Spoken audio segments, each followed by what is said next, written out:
தேசிய ஜனநாயக கூட்டணியில வந்து தேமுதிக இணைக்கணும்னு சொன்னாங்க. அதே நேரத்தில் இப்ப திமுகவோட இணைஞ்சதுக்கு அப்புறம் இந்த கூட்டணியை வந்து தேமுதிக வந்து திமுகவோட கூட்டணி வச்சதை விஜயகாந்தோட இதே வந்து மன்னிக்காது அப்படின்னு சொல்லியிருக்காங்க. விமர்சனம் பாஜகவினர் பண்றாங்க. அதை எப்படி பாக்குறீங்க? பாஜகவுக்கு வந்து அதை பற்றி விஜயகாந்துடைய இதயம் மன்னிக்காது என்று அவர்களுடைய வாரிசுகள் சொல்ல வேண்டும். ஏன்னா பாஜக ஒன்றும் விஜயகாந்தனுடைய வாரிசு அல்ல. விஜயகாந்துக்கு எந்த இதுவும் அவங்க செஞ்சதும் கிடையாது.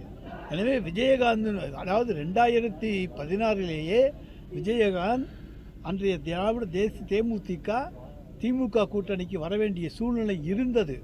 ஆனால் அதை மடைமாற்றி விட்டார்கள். அதுதான் அன்றைக்கு நடந்தது. எனவே தான் அதை இன்றைக்கு அவருடைய துணைவியார் திருமதி பிரேமலதா விஜயகாந்த் அவர்கள் நிறைவேற்றியிருக்கிறார்கள்.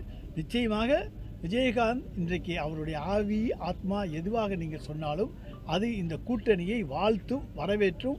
இது தமிழ்நாட்டு மக்களுக்கு தேவையான கூட்டணி என்று சொல்லும்.